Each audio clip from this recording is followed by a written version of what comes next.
आज के इस वीडियो में हम आपको कहानी सुनाने जा रहे हैं रूस के राष्ट्रपति व्लादिमीर पुतिन की। व्लादिमीर पुतिन आज 70 साल के हो गए हैं। वो 2012 से लगातार राष्ट्रपति हैं और रूस में उन्हें कोई चुनौती देने वाला नहीं है। टाइम मैगजीन की तरफ से 4 बार दुनिया के सबसे शक्तिशाली व्यक्ति घोषित किए गए पुतिन की ताकत को इस समय पूरी दुनिया महसूस कर रही है। सेंट पीटर्सबर्ग की स्टेट यूनिवर्सिटी से कानून की पढ़ाई करने वाले पुतिन ने 1991 में राजनीति में एंट्री की। इससे पहले वो 16 साल तक रूस की खुफिया एजेंसी केजीबी के एजेंट थे। 6 साल ईस्ट जर्मनी में जासूस के तौर पर वो काम कर चुके हैं। सोवियत संघ जब अपने आखिरी वक्त में था तब उन्हें वापस मॉस्को बुला लिया गया था। 7 अक्टूबर 1952 को जब पुतिन पैदा हुए तब उनके शहर का नाम लेनिनग्राद था।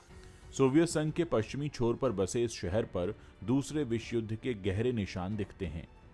इस जंग की सबसे भीषण लड़ाइयों में से एक यहीं लड़ी गई थी। इसके निशानों ने आगे चलकर पुतिन की शख्सियत पर भी गहरी छाप छोड़ी। पुतिन जब बड़े हो रहे थे तब उनका शहर लेनिनग्राद गैंग कल्चर से घिरा हुआ था। ताकत हासिल करने की कसक उनमें बचपन में ही पैदा हो गई थी। उनकी यही कसक रूस की सेना के मार्शल आर्ट सेम्बो की तरफ उन्हें खींच कर ले गई। इसके बाद उन्होंने जूडो सीखा और 18 साल की उम्र में ब्लैक बेल्ट भी हासिल कर ली। कहा जा सकता है कि पुतिन ने जिंदगी का सबसे अहम सबक युवा होते ही हासिल कर लिया था। उनके शब्दों में कहें तो पहली चोट तुम खुद को करो और ऐसी तगड़ी चोट करो कि विरोधी चित्त हो जाए और फिर उठ ना पाए। 2014 में क्रीमिया छीनने और फिर फरवरी 2022 में यूक्रेन पर हमले से पहले भी शायद पुतिन ने यही सोचा होगा। ये अलग बात है कि इस बार उनका दांव खुद उनके लिए भारी पड़ रहा है। पुतिन के बारे में एक कहानी यह भी है कि जब वो सिर्फ 16 साल के थे तब वो लेनिनग्राद में केजीबी की इमारत में एजेंट की नौकरी मांगने पहुंच गए थे। रेड कार्पेट बिछे रिसेप्शन पर जाकर उन्होंने एक अधिकारी से कहा कि वो एजेंट बनना चाहते हैं। उस अधिकारी ने उन्हें डिग्री हासिल करने की सलाह दी। पुतिन ने पूछा कौन सी डिग्री, तो उन्हें जवाब दिया गया कानून की। पुतिन ने इसके बाद सीधे लेनिनग्राद स्टेट यूनिवर्सिटी में कानून की डिग्री के लिए दाखिला ले लिया और 1975 में डिग्री मिलते ही वो केजीबी के खुफिया एजेंट बन गए। जर्मन भाषा सीखने के बाद 1985 में पुतिन को पूर्वी जर्मनी के ड्रेसडेन के केजीबी ऑफिस में तैनाती मिल गई। पुतिन यहां दुनिया में सोवियत संघ के कम होते प्रभाव को करीब से देख रहे थे। पुतिन के बारे में एक और किस्सा यह भी मशहूर है कि जब 5 दिसंबर 1989 को केजीबी के दफ्तर को सोवियत विरोधी भीड़ ने घेर लिया था तब पुतिन मदद के लिए बार बार सबसे नजदीकी रेड आर्मी यूनिट को फोन लगा रहे थे। उन तक कोई मदद नहीं पहुंची। जवाब मिला मॉस्को के आदेश के बिना हम कुछ नहीं कर सकते और मॉस्को अभी खामोश है। 1991 में सोवियत संघ के टूटने के बाद लेनिनग्राद फिर से सेंट पीटर्सबर्ग बन गया। पुतिन 1991 में यहां पहुंचे और यूनिवर्सिटी के वाइस रेक्टर के डिप्टी बन गए। बाद में वो यूनिवर्सिटी में अपने प्रोफेसर रहे एनातोली सोबचाक के असिस्टेंट बन गए, जो यूनिवर्सिटी छोड़कर लेनिनग्राद सिटी काउंसिल के चेयरमैन बन गए थे। पुतिन ने उनके चुनावी अभियान को संभाला और कामयाबी हासिल की। कानून के अपने टीचर से उन्होंने राजनीति के गुर सीखने शुरू कर दिए। जून 1991 में पुतिन सेंट पीटर्सबर्ग के डेप्यूटी मेयर चुन लिए गए। इसी साल अगस्त में वो ऑफिशियली केजीबी से अलग हो गए। 1996 की बात है जब सोबचाक मेयर का चुनाव हार गए तब पुतिन ने मॉस्को का रुख किया। यहां वो क्रेमलिन में राष्ट्रपति की संपत्तियों की देखभाल करने वाले विभाग में काम करने लगे। जुलाई 1998 में सोवियत केजीबी की जगह लेने वाली रूसी एजेंसी एफएसबी यानी फेडरल सिक्योरिटी सर्विस के प्रमुख बनने से पहले उन्होंने क्रेमलिन में अलग अलग जिम्मेदारियां निभाई। राजनीति की सीढ़ियां पुतिन ने बहुत तेजी से चढ़ी। तब राष्ट्रपति रहे बोरिस येल्त्सिन ने उन्हें अगस्त 1999 में डेप्यूटी पीएम बनाया। इसी साल वो रूस के प्राइम मिनिस्टर भी बने। बोरिस येल्त्सिन ने 31 दिसंबर 1999 को इस्तीफा दे दिया तो पुतिन को उनका स्वाभाविक उत्तराधिकारी माना गया और वो कार्यवाहक राष्ट्रपति बन गए। मार्च 2000 में पुतिन को रूस का राष्ट्रपति चुन लिया गया और तब से आज तक वो रूस की सत्ता के केंद्र में हैं।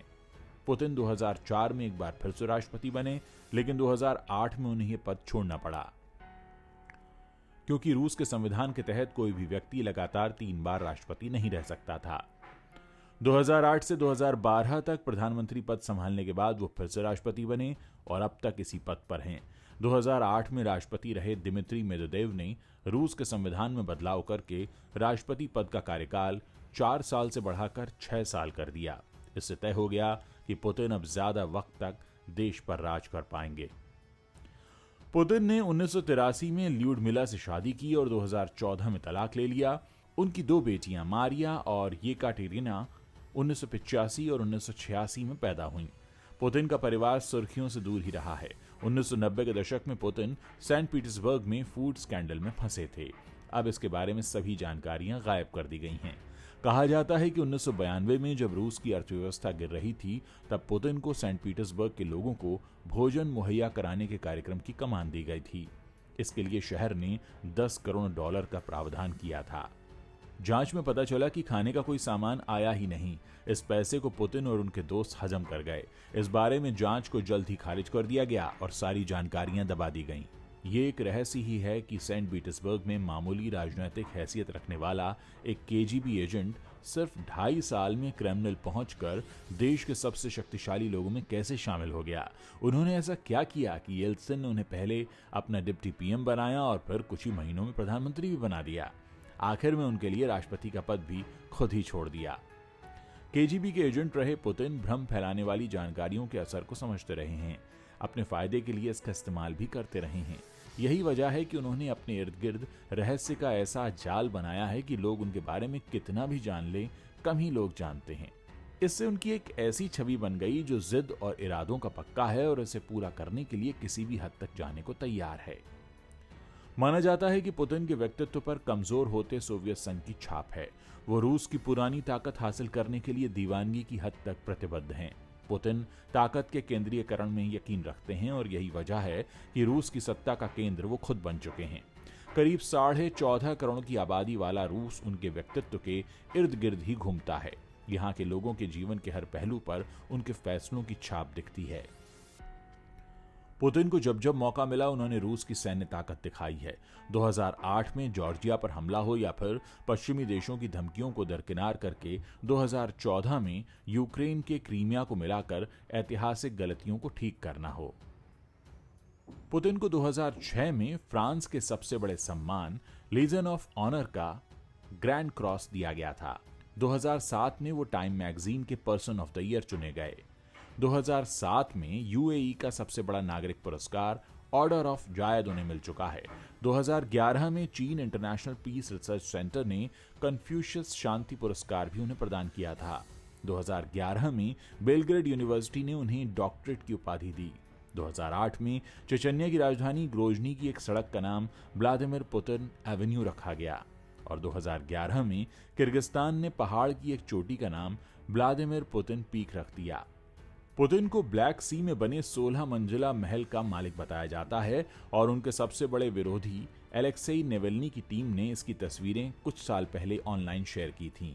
इस महल की कीमत $1 अरब या 8,000 करोड़ रुपए बताई जाती है, जिसकी ज्यादातर मंजिलें अंडरग्राउंड हैं।